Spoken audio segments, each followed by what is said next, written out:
Becoming a sales leader.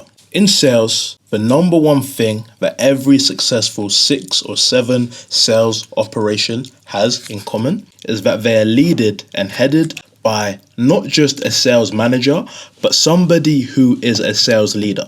Somebody who leads the team from the front, week out, the head of the operation, the person who moves things around and makes sure that the team wins always. And somebody whose core purpose is driving the success of the team week in, week out, day in, day out, month in, whatever you want to call it. Someone who's all fully down for the team. And for the past 2 years that I've been in sales, I've been able to make my own journey from sales representative to sales manager, now to becoming a sales leader, and from becoming a sales leader to becoming a sales king. And in the 2 years of, running my online business and also being able to see how other sales managers and sales leaders operate, I've been truly blessed to be able to be around and to be able to soak up knowledge from other professionals, from other absolute killers in the space. And the number one thing that I can assure you single guys is that the only way as a business owner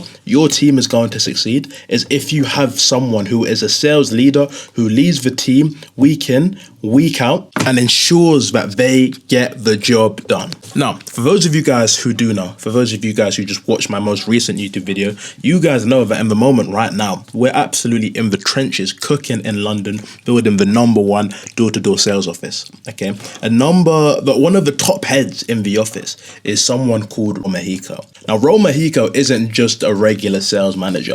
Raul Mexico is a sales leader that has generated billions of pounds in consulting and in sales for his sales in-person clients, and someone who knows how to lead a team, someone who's been the number one sales rep in the UK countless of times, who's had the number one office in the UK countless of times, and someone who has proven themselves and who has the credentials to back themselves up as a sales leader.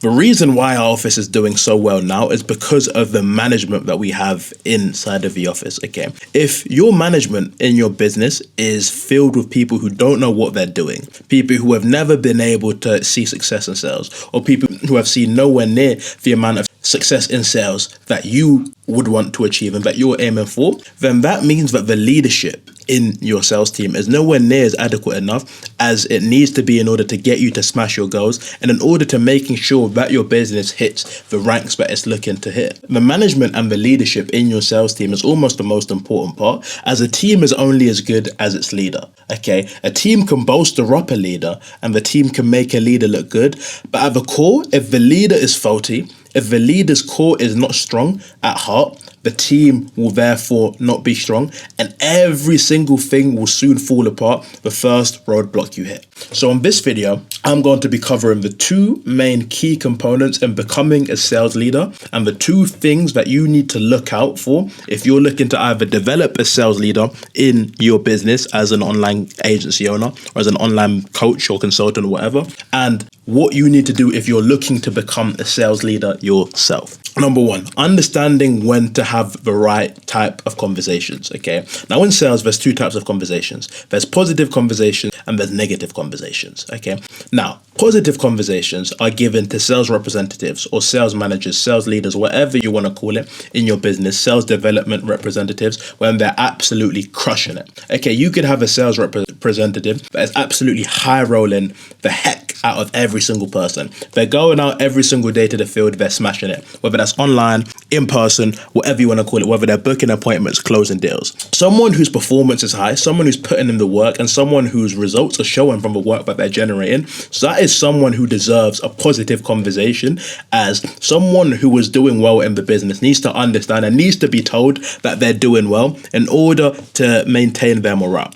Okay, the worst thing that you can do with someone who is performing well is not let them know how well they're performing and not let them know how much they mean to the team. Okay, it's always very important to let them know that there's no person above the team, but letting a person in your team know how important they are, how much a valued member they are to the team will only do good for them, as now their standards, okay, and their understanding of the level that they need to be at and the level that they need to be performed due to being a vital part of the sales team, okay, is almost sort of magnified in their brain. They realize, listen, I'm a key part of this ship. I need to continue doing what they're doing. I need to continue doing what I'm doing. And that drives their performance 9 times out of 10. So whenever you have a positive conversation with a sales representative, it can be things like praise, okay? It can be things like bonuses, okay? It can be things like, taking them out to things like winners dinners and letting them know how much of a job that they're doing and how much you are proud of them and how much you're happy with they're doing, letting them know the long-term vision. Okay, the number one way to have the positive conversations with sales representatives is making sure that they understand the long-term vision that you're aiming for with them,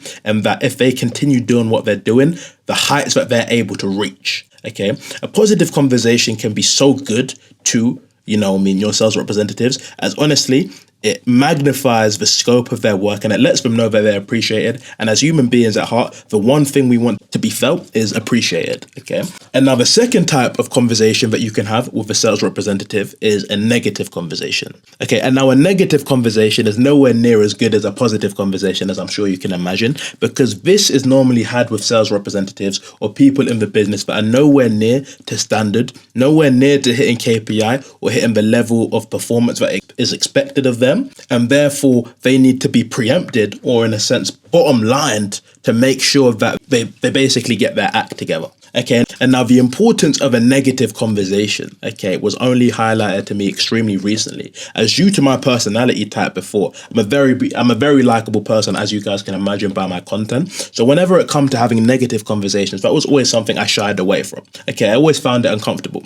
But the number one moment I realized that at the end of the day, if negative conversations aren't had, people will start to continue to fall into that slump. People will continue to not do as they're supposed to be, which will have a bigger long-term and knock-on effect on the business or on the sales team, rather than you embracing that uncomfortableness and having that uncomfortable conversation with them.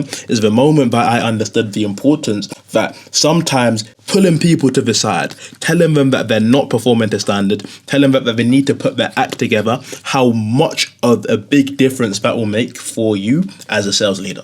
Being decisive and making decisions for the greater good and entering the danger as a sales leader will do your business and do your sales team more good than harm on sitting in comfortable silence and just praying and hoping an issue shows itself, okay? Will do you better as a sales leader rather than sitting in silence and hoping an issue solves itself. You need to understand that negative conversations are necessary to every single aspect of life or every single aspect of business. And the sooner you're comfortable with telling people that they're not pulling their weight, telling people that they need to sort their act out, is the sooner you as a sales leader will drive performance and drive results in every single person that is on your team, as they know that you will not be scared to tell them when they're doing wrong.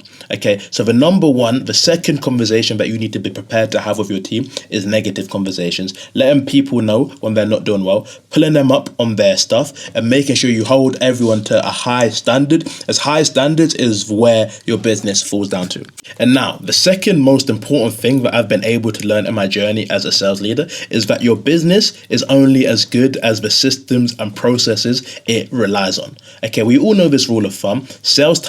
A business is only as good as its sales talent, and then sales talent is only as good as the business that it operates in. So you as a sales leader need to understand the core principle of replacing yourself, making a replaceable product or a replaceable process for someone to be able to follow, so that you can relieve yourself of the monotonous day-to-day tasks that aren't driving your business as much revenue as other things that could be. Okay, this is something that I learned, okay, and I learned it very hard,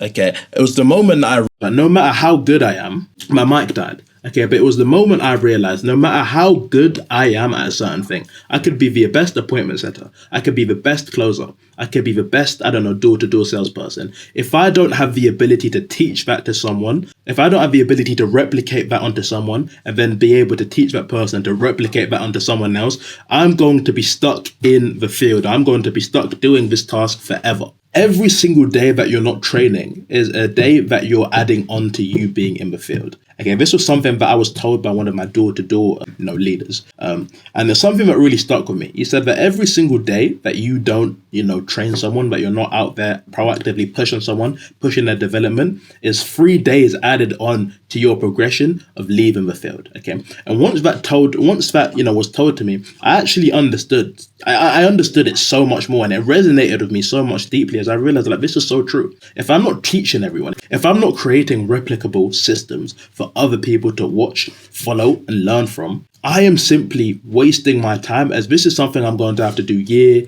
after year after year after year until eventually I burn out and I can't do that again. Okay. As sales managers, we need to understand that we're not always going to be at the level, of brain power or of skill that we're functioning at right now. So the number one amount of leverage that you have is training new people every day to be able to come in, take that position for you and replicate. If everything relies on you as a business owner, if you can't sit down and if you can't lift your hands up and know that you've got other people, you've got other managers in place taking care of things, you will continue to be bogged down by monotonous tasks that don't drive you any revenue. And you'll continue to lose valuable time that you could be pushing the business forward operationally. So the number one thing as a sales leader that you need to be focused on is building good systems and processes when it comes to training, when it comes to management, when it comes to data infrastructure and KPIs, the whole management system of your sales team and of your sales operation needs to be dialed in. So you as a manager, you as a sales leader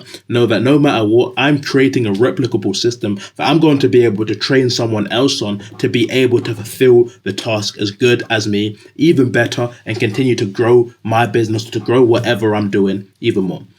That's something I've had a heavy push on the past 2020, at the beginning. That's something that I've had a very, very big push on in the beginning of 2025. And it's something that is starting to show. Every single sales representative, every single salesperson that I see is promising, I'm developing them. I'm giving them more responsibility. I'm allowing them to take control and I'm teaching them the ropes, as this is what's going to be able to replace me further down the line. And this is what's going to make sure I actually build an empire. And not just stay being a sales manager. If you are watching this video right now and you're someone who's a business owner, or you're looking to manage your team, whatever, as long as you dial in those two things, understanding the right conversations to have and building replicable systems that you can replace yourself and completely remove yourself out of a monotonous task, I promise you, driving a sales operation and driving your sales team to success whilst leading from the front will be a piece of cake. If you guys are interested, I've got a free sales team management guide that I'll literally send to you guys for free. It's generated my clients 6-7 figures in revenue. I'm also still running free sales team audits for anyone who books the link down below. Slots are going fast. I've only got 3 left. Book a call down below. I will audit your whole sales team for you, give you the full blueprint on what I'm doing with my clients and what I think you can implement yourself. And 9 times out of 10, I'm willing to put my hand out on the line. You'll probably like it so much that you probably want me to implement the sales team for you myself. So subscribe, follow me on Instagram. Book a free sales audit down below, and I'll catch you guys soon.